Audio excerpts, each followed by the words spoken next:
Hello, welcome to this class, Ayurvedic Wisdom for Women's Health and Beauty. And throughout this class, I'm going to be laying the foundation with some basic Ayurvedic principles and philosophy so that we can dive off into some really practical and usable tools, techniques, and tips for your self-care, for your beauty care, and for energy management. So if you aren't aware, Ayurveda is one of the oldest holistic health systems on the planet. It's been around for over 5,000 years, and essentially it's based on the rhythms of nature, and it's based on the Pancha Mahabhutas, or the 5 great elements, we call them. And those elements are simply earth, water, fire, air, and ether. And that everything that we see, everything in this universe is made up of a combination of those 5 elements. And I like to perceive it or see it in the way of those 5 elements in different ratios. So you are different to members of your family, to your friends. We're all made up of the same elemental material, but in different ratios. So you might find some of your friends are more airy, more light, tend to nervousness or anxiety more, and maybe some people, yourself, your friends, are more fiery, tend to get agitated or irritated or very passionate. And some people are a little bit heavier, more sluggish, more slow, more stable. So all of these different tendencies in Ayurveda are related to the 3 doshas. Now, we won't go into great detail about the doshas or Ayurveda. I really just want to give you the practical tips and tools for self-care so that you'll use them. But a brief overview. As I said, Ayurvedic is the oldest holistic healthcare system still being used on the planet. My personal belief is that it's not related to India or necessarily eating Indian cooking. This is not Ayurveda. Yes, in India, they have taken Ayurveda, notated it, and developed a beautiful system that has allowed it to stay alive today, and is really where, when we think of Ayurveda, we think of this ancient healing system originating in India. And yes, it did. However, the philosophies, the principles, the truth of Ayurveda is timeless, and it crosses all cultures. And I feel that every indigenous culture on this planet would have been working with the principles of Ayurveda. Essentially what that means is working in rhythm with nature, wild harvesting the plants, working with the herbs, everything that nature provided, that indigenous cultures would understand the relationship, would understand the gunas or the qualities of a certain food or a herb, and what these did, why we would eat certain foods, or why we would take a certain plant medicine or herb, and how we would integrate these things. So that being said, Ayurveda does divide up individuals into different constitutional types. Those different constitutional types we call doshas. There are 3 main doshas or primary doshas: Vata, being made up of air and ether; Pitta, made up of water and fire; and Kapha, made up of earth and water. And the most important thing to remember about the different doshas are the characteristics or the qualities of these doshas. So for example, if we have Vata, if you imagine air and ether, it's very light, it's cold, there's no inherent heat there, it's mobile, it's wind, there's a lot of movement, change, it's clear, and very mobile. So we can think of the qualities of dry, of rough, of light. These are all associated with Vata dosha. And then Pitta, where we have fire, got a lot of heat there and a little bit of water. The qualities are hot, obviously, are spreading, are sharp, are penetrating. All of these different qualities that Pitta types have, both in body, in mind, and in their emotional body as well. So the Kapha types are made up of earth and water, and if you imagine combining those things in a bucket, you're going to get a muddy substance. So the qualities, the gunas of Kapha have more to do with steadiness, sluggishness. It's cool, it's dense, it's smooth, it's cloudy. So these qualities you can start to see are going to show up differently for people psychologically, physically. We'll have different body types. The Vata types are light, thin bones, irregular, aspects of the body, asymmetrical, aspects of the body, where Pitta, being sharp, has in its physiology also that sharpness of angles in the face, the nose, the cheeks, all of these things. And Kapha is more stocky, steady bone structure, and they are more dense in their muscle tone and more solid in their physical body. So it's just to give you an idea. But when it comes to the self-care, we can really look tridoshically at a lot of the self-care practices, especially the ones that I'll be talking about today. And then you would need to consult with an Ayurvedic practitioner or a Vaidya, an Ayurvedic doctor, to really get the more specific self-care practices, the diets, the herbal programs, the food programs that would be specific and unique to you as an individual. The sunlight's coming in and it's affecting this. Give me one moment and let me just sort this out.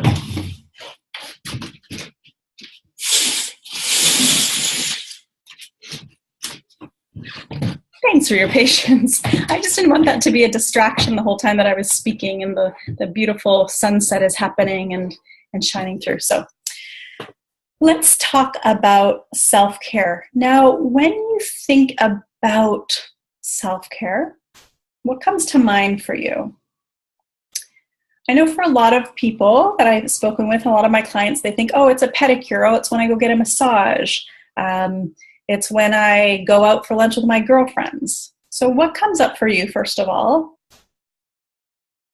And then I'd like to also stretch that idea, if that is what comes up for you as self-care, is like, I'm going to get a manicure and that's my self-care. All of those things are amazing and I don't discredit them at all, but we need to really unpack what it means to take care of ourselves on a day-to-day basis, on a preventative basis, and in a way that we're consciously thinking about the daily habits that either take us towards or away from dis-ease. Even in your mind right now, consider what little things do you do every day that are either, they're taking on that upward spiral. Maybe you go to the gym, maybe you go for a walk, maybe you have healthy food. What are those things that you're doing every day that you're really consistent with? Maybe you get to bed at a good time. So consider that. And then consider also the things that you're doing every day.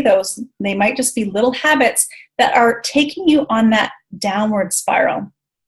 Maybe that's the overeating, or eating while you're in a rush, or skipping breakfast, or having coffee to start your day, or staying up too late at night. In Ayurveda, we call these pragyaparad, or crimes against wisdom, which I actually really love that term, crimes against wisdom, meaning we know what to do to take care of ourselves, but we do something different. Even though we have the wisdom to know, we make other choices, conscious or unconscious, but we make other choices. So it really is our habits that build up and create our health.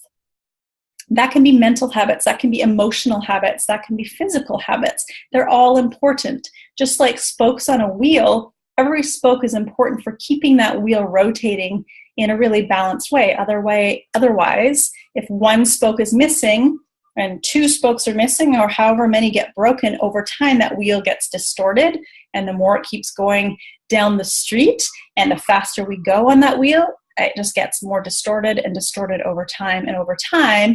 And this is when we see things showing up in our health.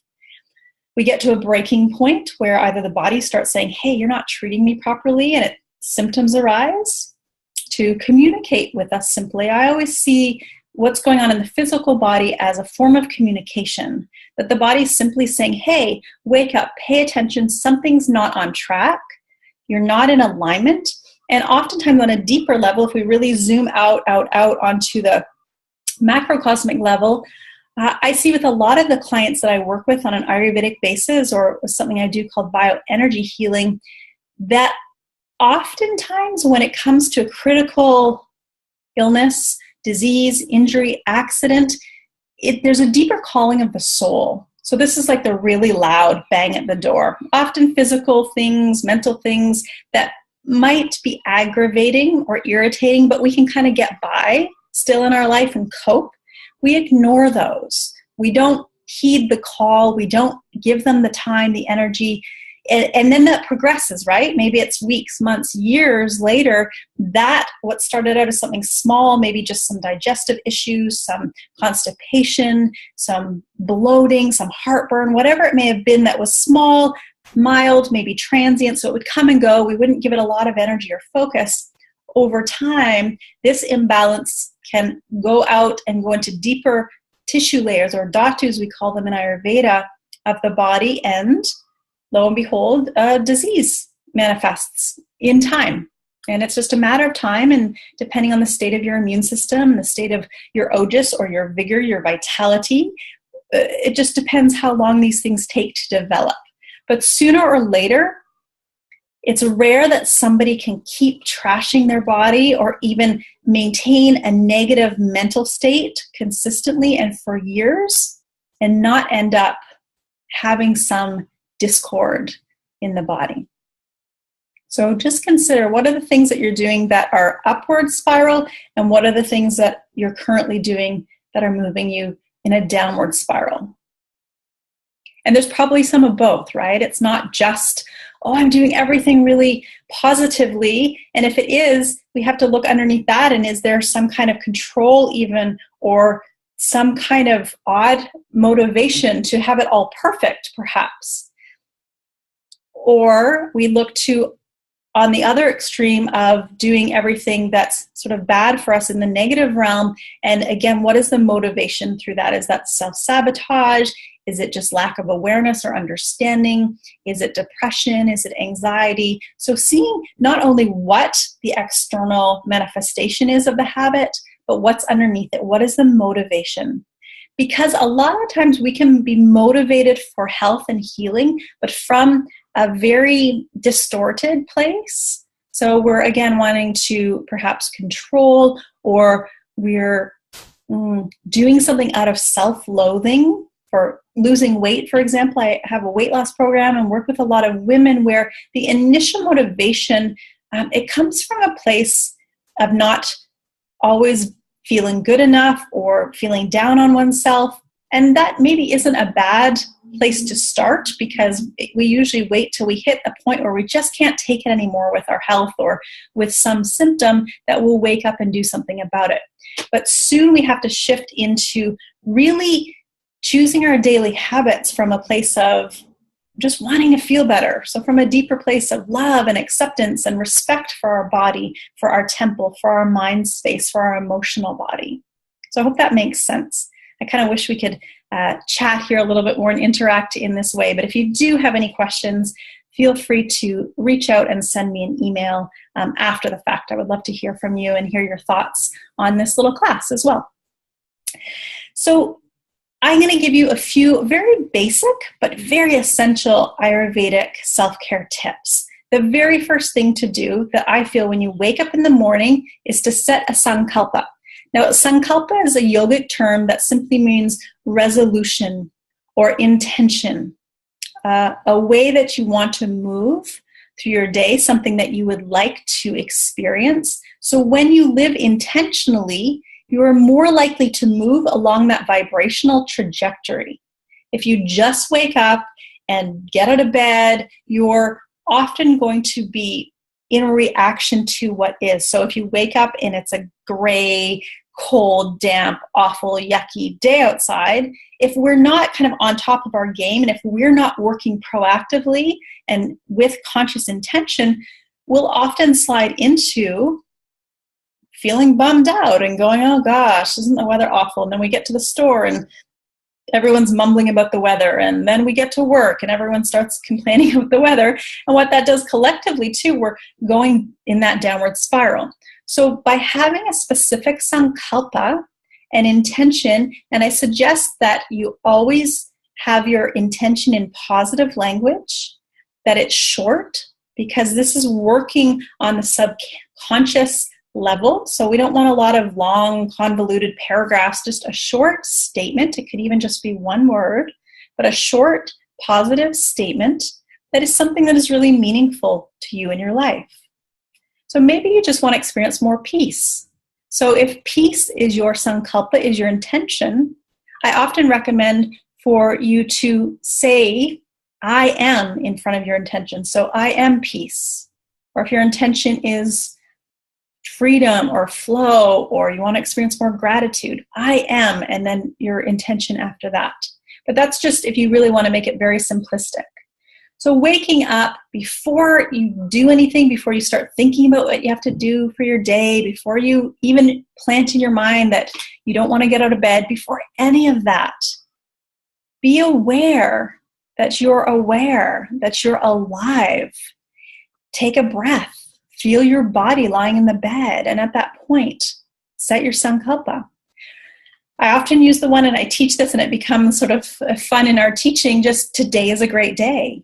And honestly, it sounds kind of funny, and maybe if you're in a place in your life where you're really struggling with some aspect of your life, or maybe many aspects of your life, where that feels like such a stretch to repeat that to yourself, I promise you, if you get behind it, if you just give yourself a little opening to try it, that today is a good day, before you know it, with that repetition every morning, it will start to lift your spirits. It will start to lift your energy.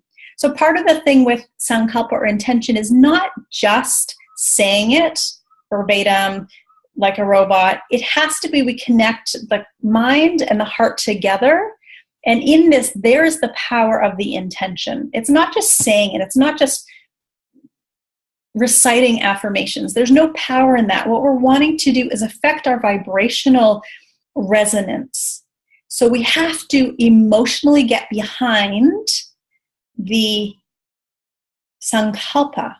Otherwise, it's dead. There's no prana. There's no life force there to move that Sunculpa out into manifestation. So if you're exhausted in your life, if you're feeling overwhelmed, if you're struggling, and you only have like 2% of your energy to give to it, then give 100% of that 2%. Just fully be in that little bit of energy you have to work with your Sunculpa. And be consistent every single day. It might be something you put in a little note beside your bedside table or on your bathroom mirror, so that you get into that habit, especially if you find that you're in a lot of negative mental habits. They will take over. They're very strong. So what happens in the gray matter of the brain, we get these neural pathways, like grooves, like ruts. And we go down that same path because it's known. So if your neural pathway programming right now is one of negativity, or to look at things as far as what's not working or what's not right, then it's going to be taking some effort to rewire those neural pathways. It's like any kind of muscle. If you want to bulk up your your arms or strengthen your legs at the gym, it takes time, and it's not a quick fix.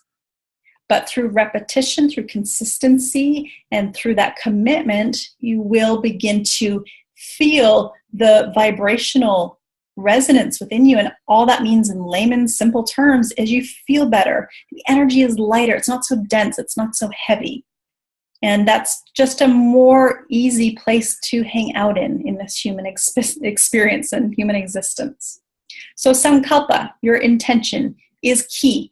I think if you just took one thing from this class, if you take the Sunculpa, living intentionally, and you'll find doing this first thing in the morning is great, but to continue throughout the day, to remember to stay connected to the Sunculpa, there's going to be a lot more power in it, because otherwise what's going to happen, you'll start your day off well, and then as soon as your first kind of obstacle comes up in the day, then we get rerouted or we get knocked down. So to continue to remind yourself of this is very powerful and empowering, because it's self-sourced.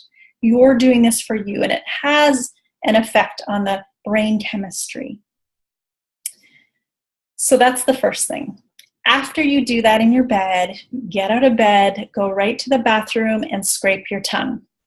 Now, you can buy a tongue scraper online. They're just a stainless steel or copper sort of hook, and you gently scrape the gunk that you find on your tongue in the morning. Sorry, we have to talk about this, but this is Ayurveda. We talk a lot about strange things that come out of the body, and this is just part of being human, is this ama, and this is toxicity. So tongue scraping is going to be very good for decreasing halitosis. If you've got bad breath, it's going to help stimulate peristalsis. It's going to give you the opportunity to look at your tongue, to start to see, what is the state of my tongue in the morning? Is it dry? Are there cracks in the tongue? Is there a lot of that coating, a lot of that toxicity or ama built up? And the tongue in Ayurvedic terms is a whole map. On the physical tongue, there are different locations that correspond to the different organs. So this gets very interesting and very fascinating. So you'll see the tip of the tongue, essentially kind of the tip of the tongue is more the position, the area of the head in the physical body, and then down the base of the root of the tongue, it goes all the way down from the head through the torso to the colon. So at the root of the tongue, it's more that colon area. If you're interested in a book that I co-authored, we have at the very back, there's a Ayurvedic tongue diagnosis. It's just a fun thing to start to look at, and also gives deep insight about your health and well-being. You might notice the coating is a little bit yellow or a little bit green or very white and frothy. And these tinges of color correspond once again to the 3 doshas of Vata, Pitta, and Kapha. What I love about Ayurveda is it's so simple, and also it is so deeply profound and complex that one of my teachers, Dr. Ladd, he can sit there and be talking in very simple terms, and then he will dive deep into chanting some ancient sutra, and then he's talking to some surgeons that are in the room on the level that they can understand. And Ayurveda is everything in between. It's vast, it's an immense science, and it's also an art form. So we have to go beyond just the strict understanding of Ayurveda into the intuitive body, into the feeling body, and this is really how we learn, and why I said at the beginning of our class that the embodiment of these practices are the most important. So even if you took the first 2 things, the Sunculpa and the tongue scraping, you're off to the races. You're doing well. So just do that forever. And the tongue scraping takes, 5 seconds, 10 seconds. It's not a lot of time out of your day, and it's a lot of bang for your buck. A lot of bang for your tongue scraping buck. So scrape your tongue, just do it. After you have scraped your tongue, then you can go and have some warm water. Now, we never want to drink cold water that puts out the digestive fire. Imagine your digestive fire like a campfire, essentially. And if you just came and threw a whole bunch of cold water on there, kaput, it's out. So our inner fire, the inner Agni or flame, is the same. We want to stoke that flame, especially before we eat anything, before we put more into that fire. We want it to be strong. So before you put a big log on the fire when you're camping, you're not going to put a huge log on the fire when the flame has gone down to this. You're going to stoke that fire, make sure it's strong enough to take the size of the next log that you're going to put on. I digress. This is Girl Guides 101, not Ayurvedic wisdom anymore, but it actually is an analogy that we use a lot, is looking at the state of our digestive fire and looking at that of a campfire or a cooking pot. So we want our fire to be strong, to digest what we put in, not too strong and not too weak. Okay. So warm water, some people like to put a little bit of lemon in that water in the morning. Lemon is somewhat heating. It's also very alkalizing and can be very good to flush toxins out of the body. But don't overdo it. Don't go crazy on these things. And I have some clients that come and they're like, oh, I've been, squeezing a whole lemon into my morning water. And I'm like, gosh, that's a lot. It's a lot of sour taste. It's a lot of lemon. So do what is right to your body. And don't always think that more is better. We want the right amount, and the right amount for you. And that's very unique for every individual. So Ayurveda does request from us that we listen deeply. And this is why meditation is the first form of medicine in Ayurveda. Because listening to oneself, knowing oneself, is how we can then clearly and consciously respond to what we need. And also when we work the mind through meditation and through awareness, then we can mitigate a lot of the negativity that creates stress. And as we know now, stress is like the #1 cause of dis-ease in our culture, in our society, and on this planet. So working with the mind above and beyond anything is your key to health. Working with the mind. And we've all got one. It's not going anywhere. And until we really understand how to work with it, then our life can literally be a living hell inside of our mind. And that's what Ayurveda teaches us also, is how to deal with the mind. That's a whole other topic in itself, but equally as important. So after you've had your warm water, one other self-care tip that I would suggest that you do daily is Abhyanga. This is simply an oil massage that you do for yourself. There's so many reasons behind this. Briefly, oil acts like a protective layer. Oil is very good, not just for our skin, how we think about putting moisturizer on our skin, but the oil penetrates deeply into the tissue layers or the dhatus of the body. So for example, something like sesame oil, which is very good for Vata types, those light, airy, cold, dry people, because sesame oil is very warming and Vata is cold, and it's very grounding and heavy. So we massage this warm organic sesame oil into the skin, and what it does, it acts like a protective layer. It boosts the immunity. It provides us, it strengthens the aura because we're strengthening and protecting ourselves physically, but also energetically and emotionally. So this is a very profound practice.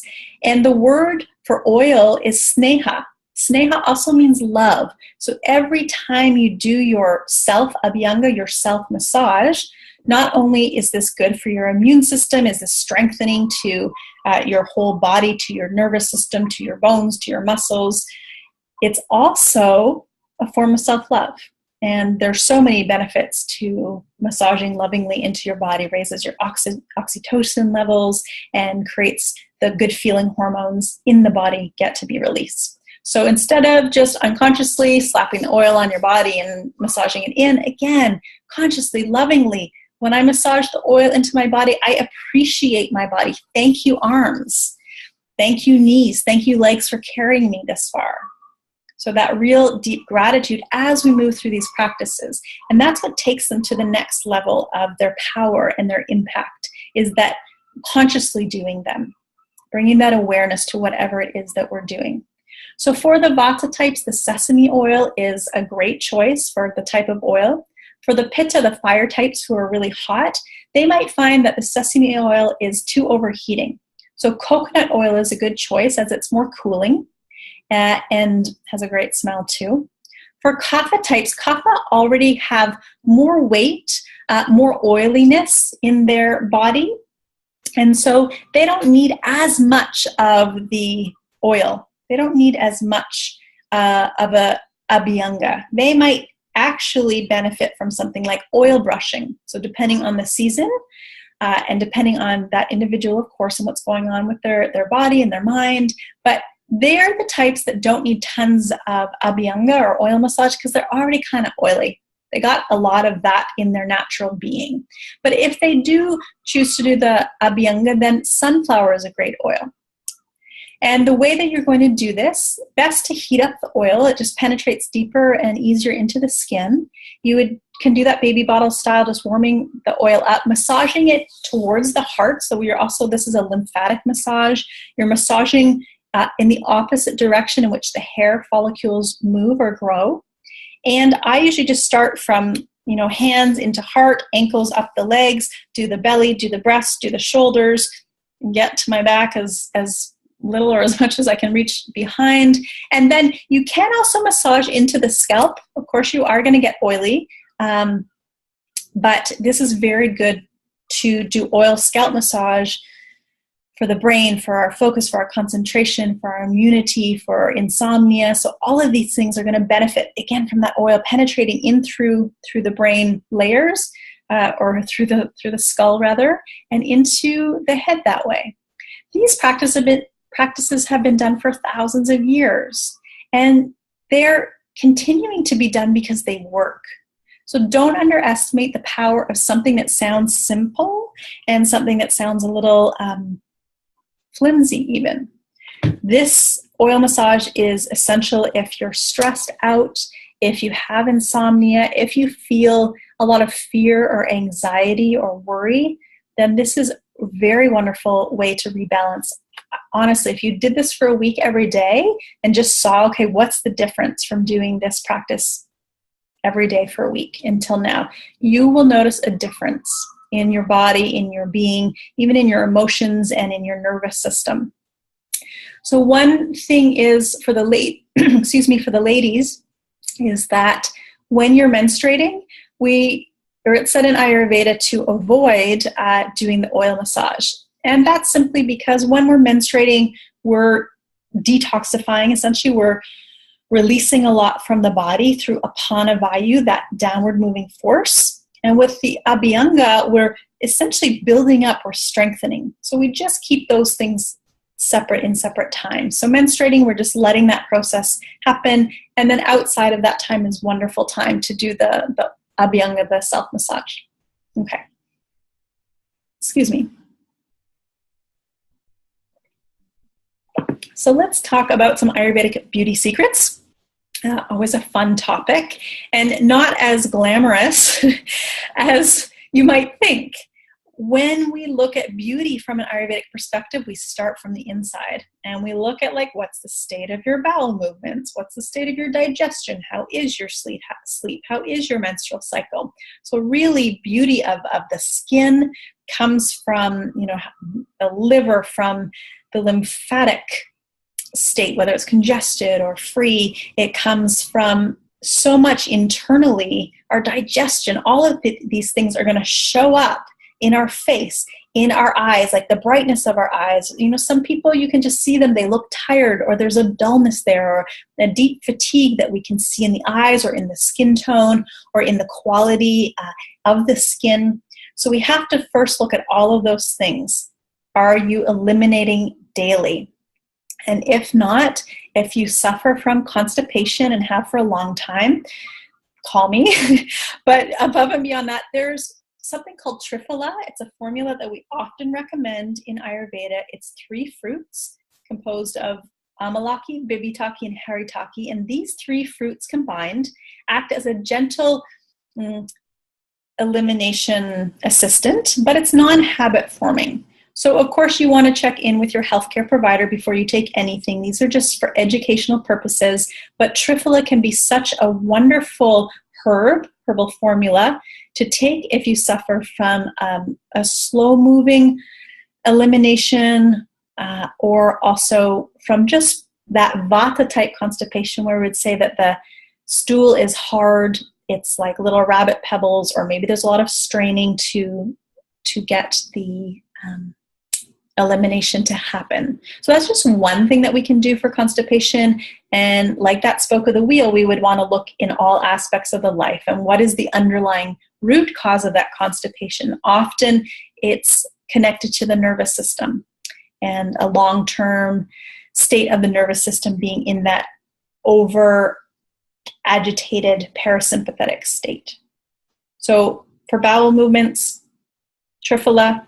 Also, make sure that you're eating at the same times every day and having warmer cooked foods opposed to lots of dry, light, rough, cold foods. That's going to be very hard for your body to digest and to eliminate, especially if you're constipated. So you want things that are going to help that stool and help your body to soften in a way. So the oil massage also is good for that. The other not so glamorous aspect of beauty is the mind, of looking at what is your mental state. So the faster that we think, if we have a lot of movement, a lot of thoughts going on and on, we're actually aging faster. The slower that we can bring our mind into a slower, more relaxed state, we will literally slow down the aging process. Just think about that for a minute. So all of the, anti-aging products and all of the, time, energy, and money that we feed into trying not to age. The irony is that if we can come to a place where our nervous system is not as aggravated, is not as strung out, this is the best tool that we have for anti-aging. So slowing down, and that's where meditation can be very powerful. And maybe meditation in the classical sense isn't your thing. And I totally support that. I don't believe that meditation is for everyone at every stage of their life. So if you're in a phase where you're like, you know what, for whatever reason, meditation isn't for you, then find something that is. Find something that takes you into that meditative state. That might be something that when you're doing it, you lose track of time a little bit. So whether you're swimming or hiking or playing with your children or walking your dog, but something that allows your nervous system to settle, for you to relax, and that feels easy, that feels fluid, that feels peaceful, that feels joy-filled for you. These things help in our beauty regime. So it's not about just externally starting to like put things on or change things, but going from the inside, moving outwards, thinking of our beauty in that sense is, again, super empowering, slower going. Yeah, it's not the quick fix, but it will be the long-term sustainable way. So it's like if you're in this and really want to support yourself in a healthy way, and if you've gotten to the point in your life where you know, like, gosh, I'm just so tired of trying to fix things externally, then Ayurveda is such a beautiful system for that, of going deep inside and shifting things on that level. You have to be patient. Now, patience is not my forte either, but I've found that Ayurveda has given me the tools to work with that within myself also, and to understand that everything has a divine rhythm. Everything has a divine timing. So nature has its own rhythm. We can either fight that, go kicking and screaming, or we can get on board and move gracefully with that flow. And that also is our beauty, is our health, when we can do that. When we understand who I am, I understand my dosha, I understand kind of the container I've been given in this lifetime and what things are going to be most supportive for my container, I mean the body. What foods, what yoga practices, what exercise program, what daily routines are ideal for me. And until we know that, we might be following the latest fad or the latest food trend or craze, but not doing what is essentially best for our nature, our unique dosha. And the next thing that I have to talk about, again, a practical and fun part of Ayurveda, is aromatherapy. Smelling, all the 5 senses that we have are a huge part of healing in Ayurveda. So we do want to heal on all of those levels of the senses, of the tan mantras. So we want to heal through what we see, what we take in through our sight. Are we taking in things that are harmonious or disharmonious? Are we watching television shows that are violent, that are creating impressions in not just through our eyes, but into our nervous system that are disharmonious? The same with sounds. The same with food, what we're tasting, and looking at all the 6 tastes. And the same with smell. So aromatherapy really works, of course, on the olfactory nerves. This goes right in and affects the prana. It affects the energy in a very powerful way. And then, of course, we have the sense of touch, which is very important. How we're touched. How we touch ourselves, how we touch others. Touch can be so healing, and it can also be very violent, and everything in between. So when we look at aromatherapy, we can begin to work with the scents and the smells that are balancing for us. So if we're feeling heavy, lethargic, blue, kind of down, lack of motivation, then we're going to need aromatherapy that is inspiring, that is uplifting. So those fruity citrus, lemongrass, lemon, tangerine, all of these are uplifting. Basil, cinnamon, cloves, black pepper, ginger. Think of all of these more invigorating smells. They're very uplifting, particularly for kapha, the heavier dosha. For pitta, because pitta is hot, we want some scents that are going to be more cooling, more helping pitta to chill out a little bit. So that could be anything like sandalwood. That could be peppermint, is very good for pitta types. Rose is so beautiful essential oil and very good for pitta, because pittas can stay a lot in their head, and rose really draws us into the heart and allows us to move from that heart level. And then we have vata, which is the light dosha, air and ether. So the smells even that vata takes in need to be very grounding and also balancing to the nervous system. So vetiver is very grounding. Spikenard or jadamansi, again, very grounding, very rooty, earthy. So good for vata.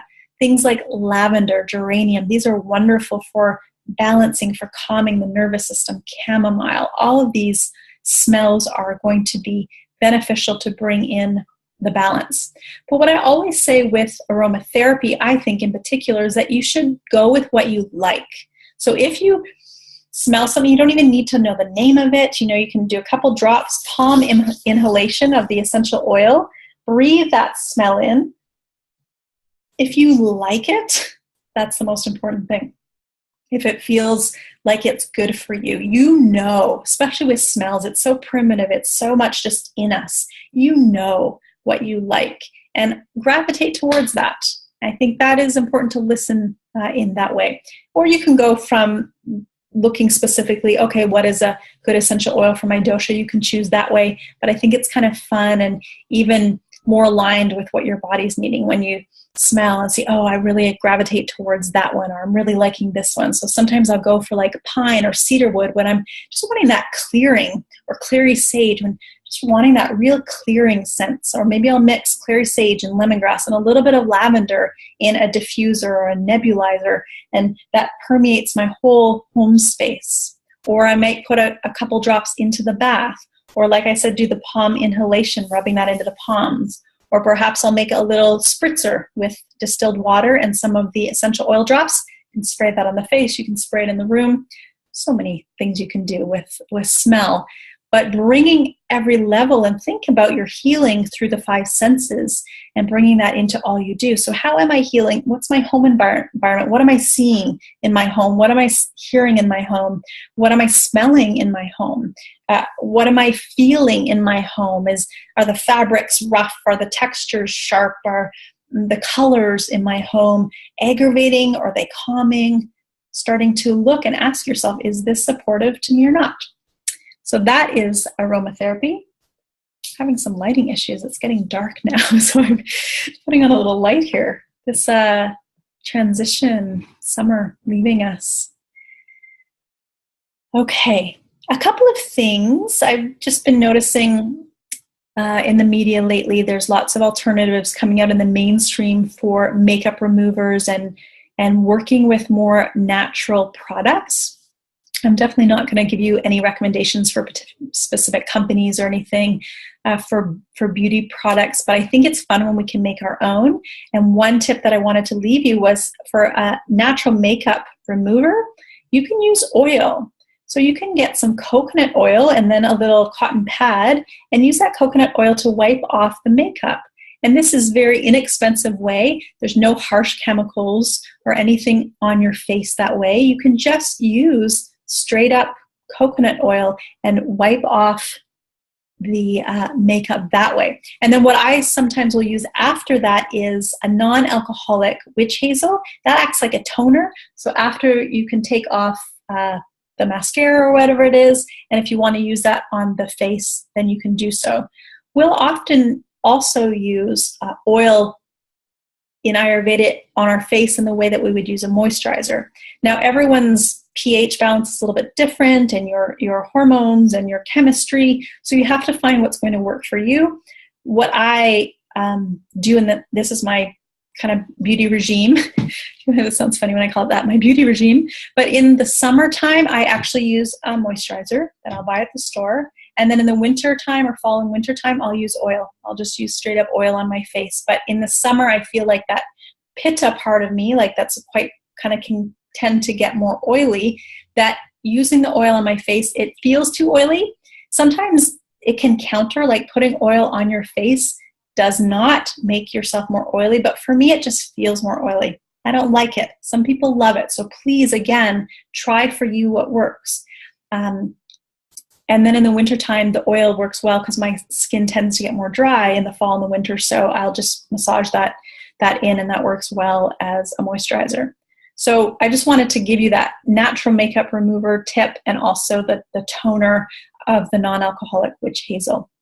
It can save a lot of money, and also I think more simple our products are, like less ingredients, the better in them, just period. And whether that's we're talking about makeup or we're talking about the foods that we're buying, simple is good.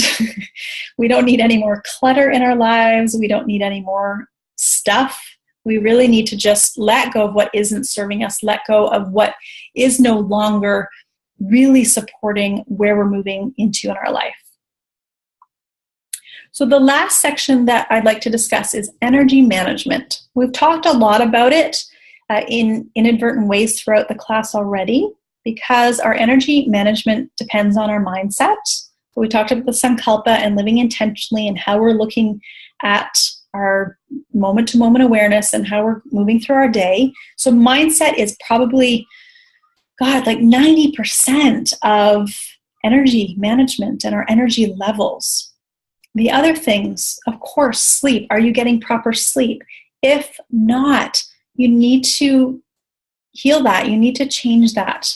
I know what it can feel like not to sleep properly, to have insomnia, and it just drains everything, mentally, emotionally, physically. It's a dark and long road. So a couple of things, minor things, it depends how severe your insomnia is, but waking and sleeping at the same time every day is essential. The daily massage that we spoke about, essential. Meditation, a practice of yoga nidra or yogic sleep. Psychic sleep is really important. At the very least, massaging oil into the soles of your feet at night. What this does, it brings the energy from the head and all that thinking and all that worry that can sometimes prevent us from falling asleep. It draws the energy down to the feet. It's very grounding.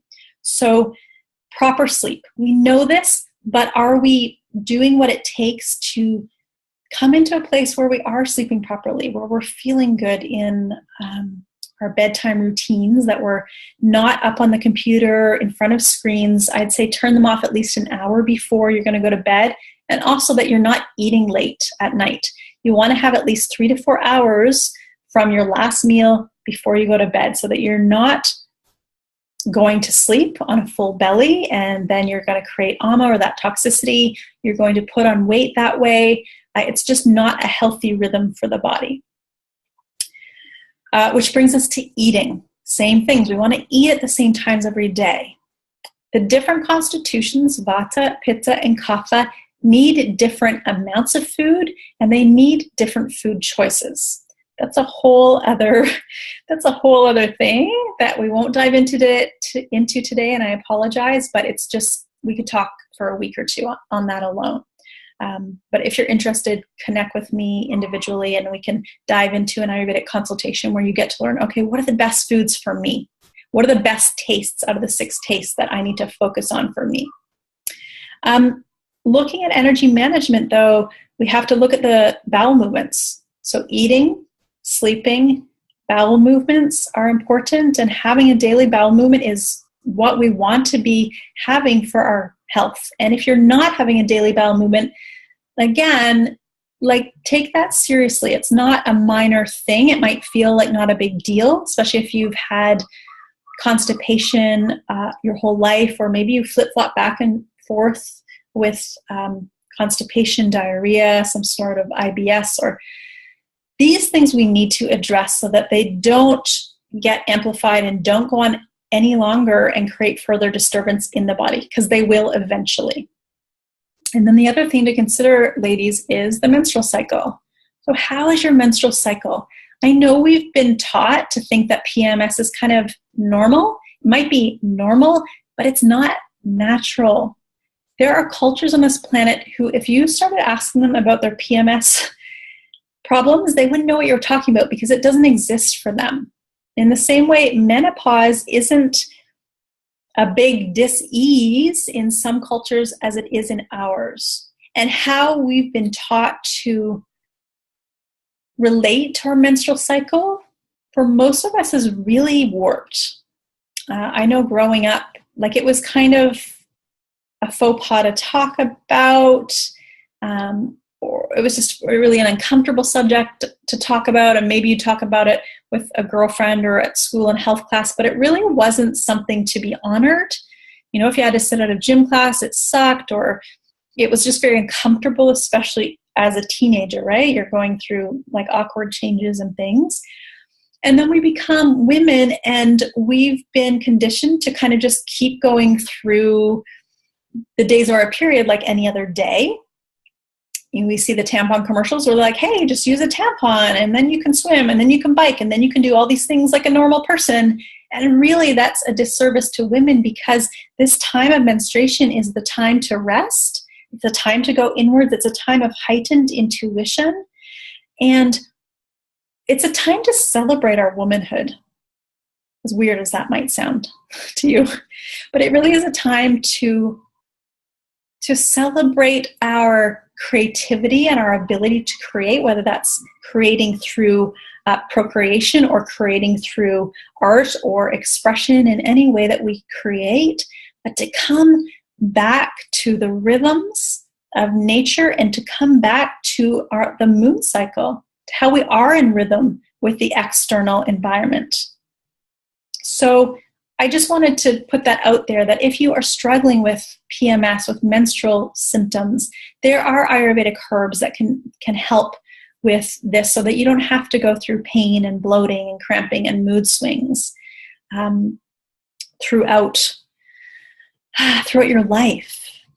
And for those of you who are getting close to menopausal age, and even if you're not, even if you're years off from that, here's the thing to think about now. How you act and how you relate to your menstrual cycle through your menstruating years is going to be reflected in how you travel through menopause. So if you're in that very masculine energy throughout your menstruating years, in that like go, go, go, we're taught, right, as women now, be ambitious, we need to be career women, we need to be stay-at-home moms, we need to be super moms, we need to be the CEOs, we need to do it all. And unfortunately, if we're constantly in that masculine energy, we get adrenal fatigue, we get hormonal imbalance, we get all sorts of health problems because we haven't learned how to spend as much or even more time in the feminine energy, in that yin energy, that receptivity, where we can heal, where we can receive, where we can rest, where our nervous system is held. So we want to think about not just how we're menstruating, but know that this is going to be reflected when we go through menopause. So if you don't want to have a hellish journey through menopause, think about it now, depending your age and stage where you are, and listen to your body. So when you get your period, those first day or two, rest, like really rest. No exercising, no intense exercising, maybe some gentle yoga or restorative yoga, maybe some yoga nidra, meditation, journaling, but take out that intense drive and push, especially on those days of the menstrual cycle. And this will pay off big time for you in your life, with your immune system, with your nervous system, with every aspect of your being, to honor that time as a time to rest and to not do too much. And that brings me to the point about exercise. Now, we all need to exercise and move our bodies. We know the health benefits of this. Exercising according to your dosha is important also. So for Vata types, those light air types, they love to run and dance and jump and keep moving. They find it very hard to stay still. So they're the ones off running the marathons and going to dance classes and doing the vinyasa yoga and jumping around and doing all these things, where it would serve them, because their nervous system is more delicate, to not do intense exercise, just enough for their body, not to exercise to a point of exhaustion. This is detrimental to these types. On the other hand, the kapha types, which are earth and water, they have a lot of stability, they have a lot of excess weight, and they're able to sustain hardcore, long-term, sustainable exercise. So they're the great ones for the marathons. They're the ones that should be doing very dynamic yoga and jogging and sweating and doing a lot more vigorous exercise. So often they're the ones who have a hard time getting going on their exercise regime. They'd rather stay at home, hang out, be comfortable. But once kapha types get going, they're good. They're very steady in that. So the other types, pitta types, the fire types, they're pretty intense. Generally, they want to do it all. They want to be good at everything. They want to be the best. They want to achieve. They want to succeed. So they're often drawn to like competitive sports or doing things where they can win at it or succeed at it or compete at it, whether with themselves or other people. And again, to bring balance, these types really need to approach their exercise from a non-competitive stance. Lighten up, not take themselves too seriously or anyone or anything too seriously, really chill out. So swimming in a cool lake is going to be good for pitta types, especially in the middle of summer. Approaching yoga practice from a more fun way and a more playful way, instead of it being about getting the pose right and about getting the pose better than I did last week in my yoga class. So think about that. Think about how you approach your exercise and what is the level of intensity of exercise that you do, the duration, how many times a week, all of that. And so we don't want to, again, be underdoing it or overdoing it. A lot of people overdo it because we're taught exercise is so healthy. Yes, it is. But like everything in Ayurveda, it has to be the right amount at the right time for you, not for your neighbor, not for Joe or Sally or whoever else, but for you. And that's what I'd like to leave you with today, is that everything in Ayurveda is unique to you, and it takes a deeper level of listening to become aware of what you need. And it will change as the seasons change, as the climate changes, as you go through different phases of your life.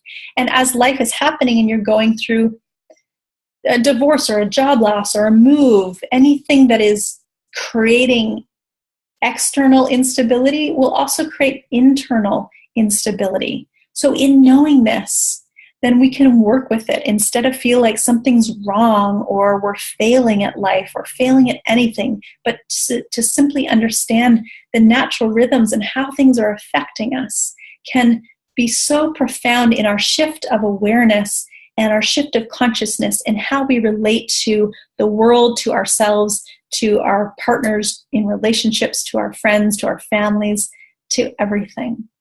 So Ayurveda is the science of life. And it's been around for thousands and thousands of years because it truly works and because it's timeless. The principles aren't stuck 5,000 years ago. And I think today in this high stress society and world, we need Ayurveda more than ever. It is a system that works. It doesn't cost anything. Most of what I talked about today is free. You can do these things. It just means making a commitment to do them. It's not going to cost you a lot of money.